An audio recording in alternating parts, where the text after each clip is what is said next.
Assalamualaikum warahmatullahi wabarakatuh.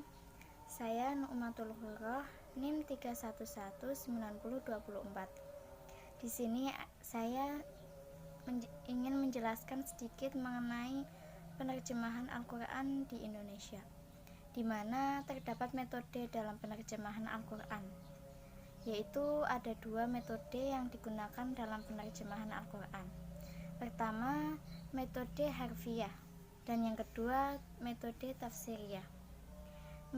Metode harfiah adalah metode yang bisa dinamakan dengan lafziyah atau musawiyah, yaitu metode dengan pengalihan bahasa sesuai dengan terjemah urutan kata bahasa lain dari sumbernya.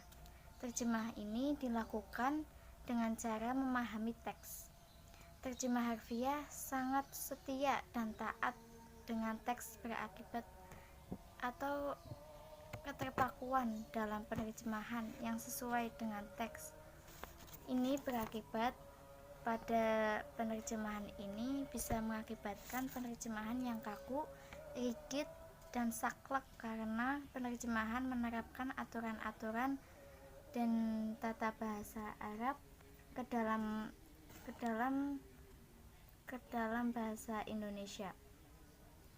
Padahal kedua bahasa tersebut, yaitu bahasa Indonesia dan bahasa Arab, memiliki ciri khas atau memiliki perbedaan yang mendasar, sehingga jika bahasa Arab diterjemahkan ke dalam bahasa Indonesia, maka bahasa yang dihasilkan akan terasa aneh, kaku, dan kurang pas atau luas.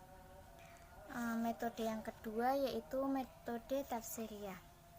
Metode tafsiriyah pengertiannya yaitu peralihan bahasa tanpa terikat tata bahasa dari bahasa sumbernya.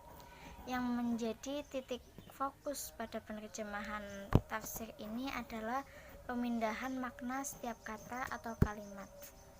Di sini pada metode tafsiriyah ini hanya berfokus pada makna yang sebenarnya, makna yang terkandung dalam Al-Quran tersebut, tidak sesuai pada kata atau arti dari kata itu sendiri, tapi menyesuaikan dengan makna yang terkandung di dalamnya.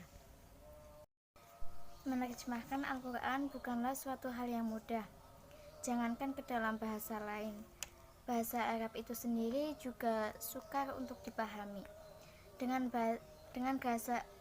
gaya bahasa yang tinggi, memaknai Al-Quran harus dengan modal keilmuan yang memadai, sehingga dihasilkan produk terjemah yang berkualitas dengan tetap menyertakan pesan teks yang terkandung di dalamnya.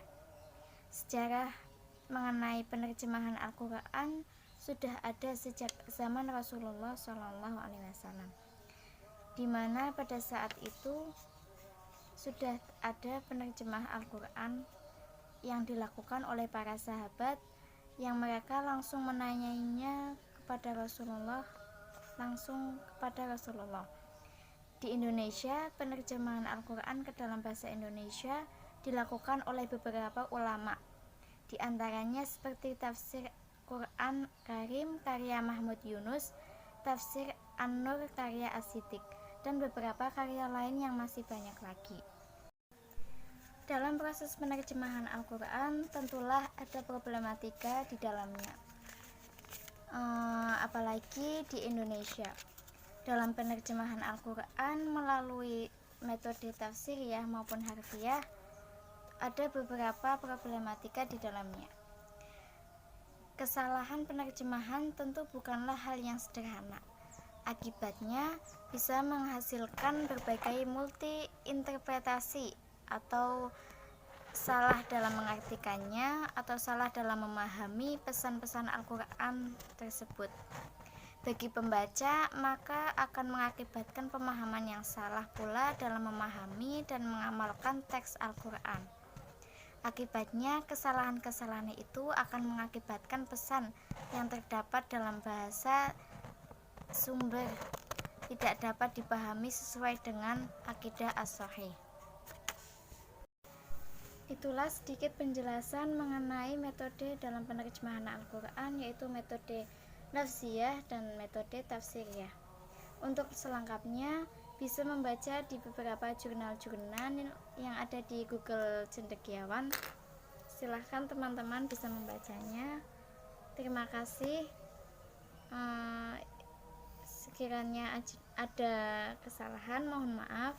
Assalamualaikum warahmatullahi wabarakatuh.